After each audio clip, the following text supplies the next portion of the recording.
So hello everyone, स्वागत है आपका Byju's exam prep GATE NIC Hindi YouTube channel पर।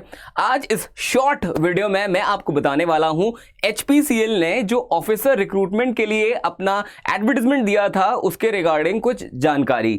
आज हम बात करेंगे आपका ऑफिशियल सिलेबस जो होने वाला है उसके बारे में, पैटर्न क्या होगा, किस तरह से सवाल और कितना टाइम दिया जाएगा उसके बारे में, और उसी के साथ नंबर ऑफ वैकेंसीज आप पहले भी देख चुके होंगे। इस वीडियो में भी मैं आपको फटाफट से उसको बता दूंगा, एक शॉर्ट सा वीडियो रखेंगे। तो सबसे पहले हम बात कर लेते हैं नंबर ऑफ वैकेंसी जो आपको बताई गई थी। तो जब रिक्रूटमेंट आया था तब भी आपको बताया था सिविल इंजीनियरिंग के लिए 25 वैकेंसी हैं और मिनिमम एज भी बताया गया है जो कि है 25 साल। और इसके अलावा जो मिनिमम एसेंशियल क्वालिफिकेशन है वो है 4 साल का जो बीटेक डिग्री है वो आपके पास होनी चाहिए यहां पर। और जो आपका बीटेक है वो रिस्पेक्टिव रिक्रूटमेंट से रिलेटेड होना चाहिए, मतलब अगर सिविल वाले हो आप तो आपकी जो बीटेक है वो सिविल में ही होनी चाहिए। अपार्ट फ्रॉम दिस अगर हम बात करें, यहां पे नंबर ऑफ वैकेंसी 25 हो चुकी है, मैंने आपको बताया। स्कीम ऑफ पेपर यानी कि पैटर्न क्या होने वाला है इस एग्जाम का। इस एग्जाम में आप देख सकते हैं 85 जो क्वेश्चंस हैं वो जनरल एप्टीट्यूड यानी कि जीए से आएंगे और 85 फर्दर 85 आपके टेक्निकल यानी कि सिविल जो सिलेबस लॉन्च किया है, जो आपको अनाउंस किया है कल के दिन, वहां से आपसे 85 क्वेश्चन पूछे जाएंगे। तो ये कुल 170 सवाल आपको 150 मिनट में करने पड़ेंगे।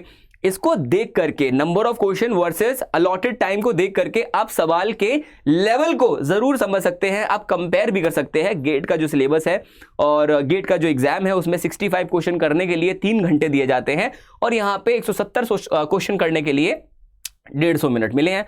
तो लेवल ज्यादा नहीं होने वाला है यहां पे, जाहिर सी बात है। कैलकुलेटिव जो है वो तो 100% है कि यहां पे ज्यादा आपको पेपर नहीं मिलेगा। अब बात करते हैं सबसे इंपॉर्टेंट पार्ट पर कि सिलेबस क्या है टेक्निकल का। तो टेक्निकल सिलेबस में मैं आपको ये तो बता देता हूं सिलेबस क्या है, उसके साथ ये भी बता देता हूं कि गेट की जो तैयारी कर रहे होंगे एस्पिरेंट उनके लिए ये सिलेबस कैसे अलग है और इस सिलेबस में क्या कुछ ज्यादा या कुछ कम है गेट के कंपैरिजन में, तो वो भी मैं आपको यहां पे बता देता हूं। सबसे पहले बात करेंगे इंजीनियरिंग मैकेनिक्स जो आपके गेट सिलेबस और एचपीसीएल दोनों में आ रहा है, that is good for us. Solid mechanics यानी कि सोम में भी आपके टॉपिक्स जो हैं वो ऐड किए गए हैं, शेयर सेंटर भी ऐड किया गया है, तो यहां पे थोड़ा ध्यान से। और वेसल अगर मैं देखूं यहां पे प्रेशर वेसल तो वहां पे मुझे नजर नहीं आ रहा है, that is good for us. Structural analysis यानी कि आपका स्ट्रक्चर्स भी आएगा, कंस्ट्रक्शन मटेरियल एंड मैनेजमेंट के टॉपिक्स भी आप यहां देख पा रहे होंगे। Apart from that construction management यानी कि आपका सीपीएम पर्ट कॉस्ट एस्टिमेशन, ये सारी चीज भी इस एग्जाम में आपसे पूछे जाने वाली हैं। अपार्ट फ्रॉम दिस हमारे पास कंक्रीट स्ट्रक्चर के अंदर वर्किंग स्ट्रेस और लिमिट स्ट्रेस डिजाइन दोनों कॉन्सेप्ट से सवाल बनेंगे आपके एचपीसीएल के सिलेबस में। अपार्ट फ्रॉम दिस आपके पास आता है स्टील स्ट्रक्चर और इसके अलावा है repair and rehabilitation of RCC and machinery structure. तो ये कुछ आपके लिए अलग हो सकता है, एडिशनल हो सकता है गेट के सिलेबस से अगर मैं कंपेयर करूं।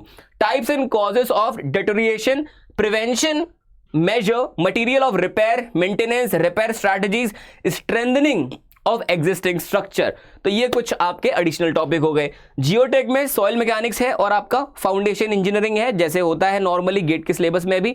वाटर रिसोर्स यानी कि पानी से रिलेटेड जो आपके सब्जेक्ट्स हैं उनमें एक बार देखते हैं कौन कौन से सब्जेक्ट यहां पे आने वाले हैं ऑफिशियली। तो हाइड्रोलिक्स सबसे पहले आप देखो, फ्लूइड मैकेनिक्स है आपके पास। फ्लूइड मैकेनिक्स में आई थिंक अधिकतर सारे टॉपिक है, उसी के साथ हाइड्रोलिक्स भी जोड़ा गया है इसमें। हाइड्रोलिक्स अगर आप ध्यान से देखो तो हाइड्रोलिक्स में आपका energy depth relationship, specific energy यानी कि ओपन चैनल फ्लो यहां पे आ रहा है। हाइड्रोलिक मशीन यहां पे नहीं मेंशन्ड है तो हाइड्रोलिक मशीन प्रिपेयर नहीं करना है। हाइड्रोलॉजी है आपका, हाइड्रोलॉजी में अगर आप देखो हाइड्रोलॉजी के सारे टॉपिक तो हैं ही, साथ में आप देख सकते हो gravity dam, spillway, line unlined canal, design of wear on permeable foundation and cross drainage work, cross drainage structure. तो यहां पे इरिगेशन का छोटा सा हिस्सा जो है वो भी आ रहा है जिसमें आपका डैम, केनाल और आपके साथ क्रॉस ड्रेनेज वर्क जो है वो भी पूछा जाएगा एचपीसीएल एग्जाम में। एनवायरमेंटल इंजीनियरिंग की बात करें तो रॉ वाटर और वेस्ट वाटर दोनों ही आएंगे। एयर पोल्यूशन आ रहा है आपका और नॉइस पोल्यूशन के बारे में यहां पे भी कुछ मेंशन नहीं है, तो नॉइस पोल्यूशन भी आपको प्रिपेयर करने की जरूरत नहीं पड़ेगी। सॉलिड वेस्ट मैनेजमेंट करना है तैयार आपको। ट्रांसपोर्टेशन की बात करेंगे तो ज्योमेट्रिक डिजाइन ऑफ हाईवे, यहां पे हॉरिजॉन्टल अलाइनमेंट, वर्टिकल अलाइनमेंट, वो सेम चीजें आपको पढ़नी है, पहला चैप्टर डन। हाईवे पेवमेंट यानी कि हाईवे मटेरियल पूरा पढ़ना है आपको और पेवमेंट डिजाइन भी पूरा पढ़ना है, लेकिन रेलवे, एयरपोर्ट, सीवेज, और आपका हिल रोड, टनल, ये सब नहीं पढ़ना है, इसमें मेंशन नहीं है। जियोमेट्रिक यानी सर्वे की बात करता हूं मैं, सर्वे का आपका सिलेबस है। इसके अलावा building, architectural and maintenance work, ये और आपका यहां पे दिया गया है ऑफिशियल सिलेबस में for HPCL officer recruitment exam, right. और नीचे एक नोट भी दिया है, उसको देख लीजिए आप। Syllabus topic mentioned are indicative in nature, candidates are expected to possess significant knowledge, proficiency pertaining to the relevant subject and their qualifying degree. मतलब ये बोल रहे हैं कि जो भी सब दिया है एक इंडिकेटिव नेचर, यानी कि एक अंदाजा आपको दे रहे हैं कि इस टॉपिक से, इसके आसपास सवाल आपसे पूछे जाएंगे। HPCL किसी भी बात की गारंटी नहीं लेता है कि सिर्फ इन्हीं टॉपिक से ही क्वेश्चन आने वाले हैं, तो बस कुछ नहीं है। आप जो टॉपिक दिए हैं सिलेबस का, आप बस इसमें क्या करो, ये पढ़ लो कि ज्योमेट्रिक इंजीनियरिंग है, सर्वे अपने हिसाब से पढ़ो पूरा, जैसे आप गेट के लिए पढ़ रहे थे। और इसके अलावा जैसे मान लो ट्रांसपोर्टेशन है, हाईवे पूरा पढ़ो। सिर्फ ये अंदर जो लिखा है ना, उस पर ज्यादा फोकस ना करके आप सिलेबस पे, जो गेट का सिलेबस है या एक ब्रॉडर वे में सिलेबस है, वो पढ़ो। अब इसका ये भी मतलब नहीं है कि हाइड्रोलिक मशीन नहीं लिखा तो हाइड्रोलिक मशीन तैयार कर लो, ज्यादा एफर्ट लगेगा, आउटपुट कम आएगा, राइट। तो ये था एक छोटा सा वीडियो आपके लिए, जिसमें मैंने आपको बताया HPCL के वैकेंसी, पेपर का पैटर्न क्या है, और इसी के अलावा मैंने आपको बताया कि भाई सिलेबस आपका क्या क्या है ऑफिशियल सिविल के लिए।